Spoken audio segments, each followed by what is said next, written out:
மன பயம் போக்க என்ன செய்ய வேண்டும்? அநேகருக்கு இன்னைக்கு மனசுல ஒரு பயம். சிலருக்கு இந்த பயம் எதனால வருதுன்னே தெரியல. ஒரு இனம் தெரியாத ஒரு பயம். சிலருக்கு இந்த பயம் ஒரு மரண பயத்தினால பாதிக்கப்பட்டிருக்கலாம் சிலர். எனக்கு எப்போ மரணம் வந்துருமோ என்று அவர்கள் உள்ளத்துல ஒரு பெரிய ஒரு பயம். இன்னும் சிலருக்கு கடன் பிரச்சனையினால் வருகிற பயம். கடன் கொடுத்தவர்கள் என்னுடைய பெயரை எல்லா இடத்துல சொல்லி என்னை அவமானத்துக்குள்ள கொண்டு போயிடுவாங்களோ அப்படின்னு ஒரு பயம். சிலருக்கு வியாதியினால வருகிற பயம். இந்த வியாதி என்ன ஒரு மரணத்துல தள்ளிருமோ, இந்த வியாதியினால என்னுடைய உடல் பாதிக்கப்படுமோ என்று வியாதியினால ஒரு பயம். இன்னும் சிலருக்கு இனம் தெரியாத பயம். அவங்களுக்கு இந்த பயம் ஏன் வருதுன்னே தெரியல. ஆனா உள்ளத்துல ஒரு பயம். இந்த பயத்துல இருந்து நான் எப்படி வெளியே வருவது? எனக்கு ஏதாவது ஆக்சிடென்ட் ஆயிருமோ, என்னோட குடும்பம் பாதிக்கப்பட்டு விடுமோ, என்னுடைய பிள்ளைகளுக்கு ஏதாவது நடந்துருமோ என்று ஒரு இனம் தெரியாத ஒரு பயம் அவங்களுக்கு இல்லை இருக்கு. அவங்க வாழ்க்கையில எல்லாமே சரியா இருந்தா கூட அவங்க பயம் அவங்க உள்ளத்தை விட்டு அவங்க அந்த பயத்திலிருந்து வெளியே வர முடியவில்லை. இன்றைக்கு நம்ம இந்த பயத்திலிருந்து எப்படி வருவது என்று நம்ம இன்னைக்கு பார்ப்போம். ஆண்டவர் நம்ம நோக்கி சொல்றாரு ஒரு அருமையான வசனத்தின் மூலமாக, என் மகனே, என் மகளே, நீ பயப்படாதே, நான் உன்னுடனே இருக்கிறேன், திகையாதே, நான் உன் தேவன், நான் உன்னை பலப்படுத்தி உனக்கு சகாயம் பண்ணுவேன், என் நீதியின் வலது கரத்தினால் உன்னை தாங்குவேன் என்று நம்முடைய ஆண்டவர் நம்மை நோக்கி சொல்கிறார். ஆண்டவர் நம்மை நோக்கி சொல்கிற முதல் வார்த்தை, நீ பயப்படாதே, நான் உன்னுடனே கூட இருக்கிறேன். ஆண்டவர் நம்மோடு கூட இருக்கும் பொழுது நாம் பயப்பட வேண்டும் என்று அவசியம் இல்லை. ஒரு முறை இயேசுவும் அவருடைய சீஷர்களும் ஒரு படகுகளை சென்று கொண்டிருந்தாங்க. இயேசுனுடைய சீஷர்கள் இயேசு செய்த அநேக அற்புதங்களை அவர்கள் கண்டிருக்கிறாங்க. அவர் குஷ்டரோகியை சுகமாக்கும் போது, பார்வை இல்லாத மக்களுக்கு பார்வை கொடுக்கும் பொழுது, இறந்து போனவர்களை உயிரோடு எழுப்பும்போது, எல்லா நேரத்திலும் அவரோடு கூட இருந்தவர்கள் இயேசுவோட சீஷர்கள். ஒரு நாள் அவர்கள் படகுல போகும்பொழுது இயேசு ஆழ்ந்த தூக்கத்தில் தூங்கி கொண்டிருந்தார். அப்போ அந்த படகு ஒரு சுழல் காற்றுல மாட்டிக்கொண்டு வேகமாக அசைய ஆரம்பித்தது. அதில் அவருடைய சீஷர்கள் எல்லாம் பயப்பட ஆரம்பித்தாங்க. அதில் இன்ட்ரெஸ்டாக பார்த்தோம்னா அந்த சீஷர்கள் நிறைய பேர் மீனவர்கள். அவர்கள் அந்த படகுல அந்த அந்த ஏரியில் அந்த கடலில் அநேக முறை சென்றவர்கள். அது அவர்களுக்கு ஒரு பழக்கமான ஒரு காரியம். ஆனால் அன்றைக்கு அவர்களுக்கு ஒரு பெரிய பயம் பிடித்து விட்டது. அவங்க எல்லாம் ஆண்டவர்கிட்ட போய் சொன்னாங்க, ஆண்டவரே, நாங்கள் இறந்து போக போகிறோம், எப்படியாவது எங்களை காப்பாற்றுங்க, இந்த சுழல் காற்று, இந்த புயல் காற்று கடல் முழுவதும் கொந்தளிப்பை உண்டாக்கி இருக்கிறது, எங்களை எப்படியாவது காப்பாற்றுங்க, நீங்கள் படுத்து தூங்கிட்டு இருக்கீங்களே அப்படின்னு சொல்லி ஆண்டவராக இயேசு கிறிஸ்துவை பார்த்து எழுப்பி விட்டாங்க. ஆண்டவர் எந்திரிச்சு சொன்னார். அவர் எந்திரிச்சு காற்றையும் கடலையும் அதட்டினார் என்று வேதத்தில் சொல்லப்பட்டிருக்கு. லூக்கா 8வது அதிகாரம் 24வது வசனம். அவர் அதட்டின உடனே அந்த காற்றும் கடலும் அமைதியாக மாறிச்சான். இன்னைக்கு கூட நம்முடைய வாழ்க்கையில ஒரு புயல் வீசலாம், ஒரு காற்று நம்முடைய வாழ்க்கையில வீசி நமக்கு ஒரு பெரிய பயத்தையும் ஒரு பீதியையும் கொண்டு வரலாம்.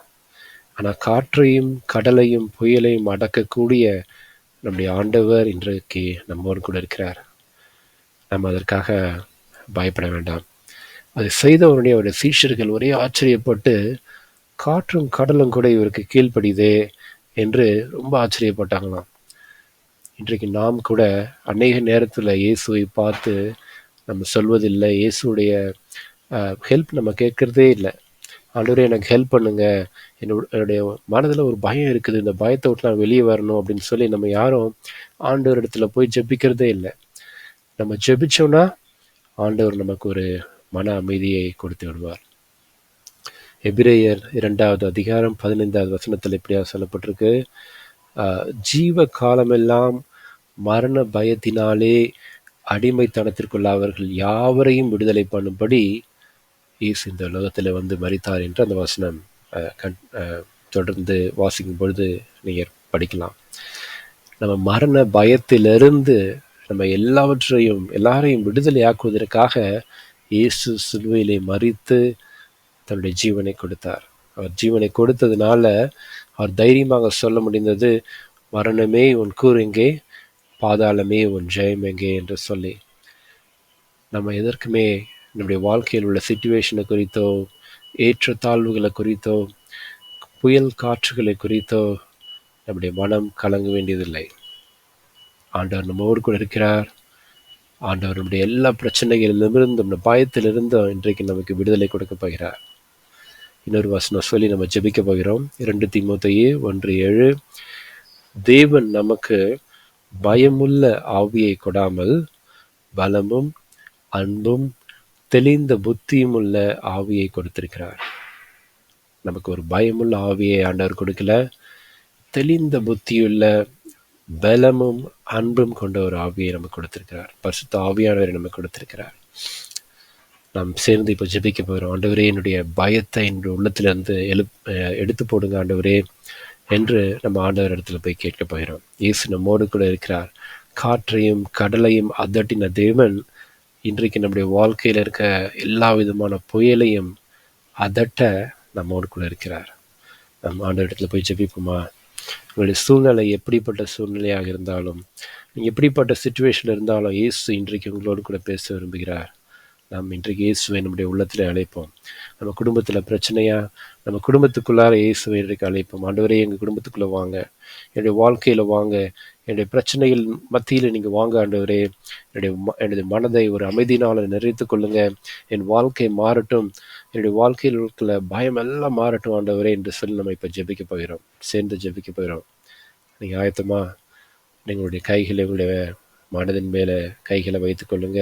உங்கள் இருதயத்தின் மேலே உங்கள் கையில் வைத்துக்கொண்டு இயேசுவை நோக்கி கூப்பிடுங்க. ஆண்டவரே, என்னுடைய வாழ்க்கையில் வாங்க, என்னுடைய வாழ்க்கையில் வாங்க என்று உங்களுடைய வாயை திறந்து இயேசுவை நோக்கி கூப்பிடுங்க. ஒருவேளை நீங்கள் இயேசுவை அறியாதவர்களாக இருக்கலாம், இயேசு யார் என்று எனக்கு தெரியாது என்று சொல்பவர்களாக கூட நீங்கள் இருக்கலாம்.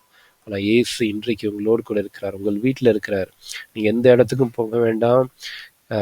நீங்கள் உங்கள் வீட்டில இருந்தே இயேசுவை நோக்கி கூப்பிடலாம். இயேசு உங்களோடு கூட பேச விரும்புகிறார். நாம் இப்போ சேர்ந்து ஜெபிப்போம். ஆண்டவரே, இந்த நேரத்தில் நாங்கள் சேர்ந்து ஜெபிக்கிறோம். இந்த சகோதரியோடு கூட சேர்ந்து ஜெபிக்கிறோம். ஆண்டவரே, நம்முடைய வாழ்க்கையை நீங்கள் தொடுங்க. அதில் உள்ளத்தில் இருக்க எல்லா விதமான பயமும் இயேசுவின் நாமத்தினால விலகி போகட்டும் சுவாமி. நல்ல ஒரு பரலோக அமைதினால நிரப்புங்க. அவருடைய வாழ்க்கையில் உள்ள புயல்களையும் பிரச்சனைகளையும் ஆண்டவரே நீங்கள் அதட்டி அமைதியாக மாற்றுங்க. காற்றையும் கடலையும் அதட்டின தேவன் இன்றைக்கு வாழ்க்கையில் இருக்க எல்லா பிரச்சனைகளும் நீங்கள் அதட்ட போறீங்க ஆண்டவரே. ஒரு அமைதியான வாழ்க்கையாக கொண்டு போக போறீங்க. நாங்கள் நம்புகிறோம் சுவாமி. இந்த சகோதரியோடு ஜெபிக்கிறோம். உங்கள் வாழ்க்கை மாறட்டும், உங்களுக்காக சுடர் விடுகிற வாழ்க்கையாக மாறட்டும் ஆண்டவரே. இயேசு கிறிஸ்துவின் ஜெபிக்கிறோம் நல்ல பிதாவே, ஆமேன். அன்பானவர்களே, இன்றைக்கு நீங்கள் இயேசுவை பிடித்து கொள்ளுங்க. உங்களுடைய வாழ்க்கையிலே அவரை நீங்கள் கூப்பிடுங்க. அவரிடத்துல சொல்லுங்க, ஆண்டவரே, நான் அநேக தவறுகள் பண்ணியிருக்கேன், என் தவறெல்லாம் மன்னிங்க என்று சொல்லி உங்களிடத்துல இருக்க ஏதாவது நீங்கள் தகவல் செய்திருந்தீங்கன்னா கூட ஆண்டவரிடத்துல மன்னிப்பு கேட்டு ஆண்டவரிடத்துல அறிக்கை செய்யுங்க. இயேசு உங்களுடைய பரலோக தகப்பன். அவர் உங்கள் கைகளை பிடித்து உங்களை வழி நடத்த விரும்புகிறார். அவரை பிடித்துக்கொள்ள நீங்கள் ஆயத்தமா? நீங்கள் சேர்ந்து ஜெபிங்க. குடும்பமாக பிரச்சனை இருந்தால் குடும்பமாக சேர்ந்து ஜெபிங்க. ஆண்டவர் உங்களை பயத்திலிருந்து விடுவிப்பார். நன்றி.